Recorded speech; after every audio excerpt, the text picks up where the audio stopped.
Madam ఈ bankers కానీ non bankers కానీ మేడం ఇంటికి వచ్చిందంటే సూటిపోటి మాటలతోటి గుచ్చినట్టు మాట్లాడతారు మేడం. అంటే ఇప్పుడు కత్తితో పొడిస్తే ఒకేసారి చనిపోతారు, కానీ ఈ మాటల వల్ల చాలామంది వేదనకు గురవుతారు మేడం. సో ఇలాంటి మాటలు మాట్లాడడం మనం వాళ్ళ మీద కేసు వేయచ్చా? అదే మనకి పూర్వం ఒక సేయింగ్ ఉంది కదా, మేడం. కత్తికైనా పదునైంది మాట అని. అవును ఓకే, మేడం. అందుకే మాట్లాడేటప్పుడు ఆచితూచి మాట్లాడాలి. మనం ఒకసారి మాట్లాడింది వెనక్కి తీసుకోలేం కాబట్టి ఆలోచించి మాట్లాడమని. అయితే ఈ బ్యాంకర్స్ ఇదే టాక్టిక్ ఏంటి యూజ్ చేస్తున్నారు అని అంటే, వీళ్ళ సాఫ్ట్ ఏదైతే ఉందో దేన్ని టార్గెట్ చేస్తే వీళ్ళని హెరాస్ చేయగలము, మనం వీళ్ళ దగ్గర నుంచి డబ్బు ఎలా వసూలు చేయించుకోవడం, ఎలా చేసుకోవాలి అనే దాని మీద వాళ్ళని విపరీతంగా దుర్భాషలాడము, ఓకే, వాళ్ళ సెల్ఫ్ రెస్పెక్ట్ మీద కొట్టడము, ఇట్లాంటివన్నీ వాళ్ళు ఆయుధంగా చేసుకుంటున్నారు. ఓకే, పక్కింటోడికి వెళ్ళి చెప్తారు వీళ్ళు, పక్కింటోడు కడతాడా అండి లోన్? కట్టారు మేడం. ఊర్లో వాళ్ళు కడతారా?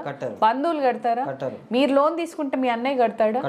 కట్టాడు కదా. మరి వీళ్ళు వాళ్ళందరికీ ఫోన్ చేసి చెప్పడం దేనికి? డిఫమేషన్ కాకపోతే డెఫినెట్ గా డిఫమేషన్ కేసు వేయొచ్చు, క్రిమినల్ డిఫమేషన్ వేయొచ్చు, సివిల్ డిఫమేషన్ వేయొచ్చు, డ్యామేజెస్ క్లెయిమ్ చేయొచ్చు.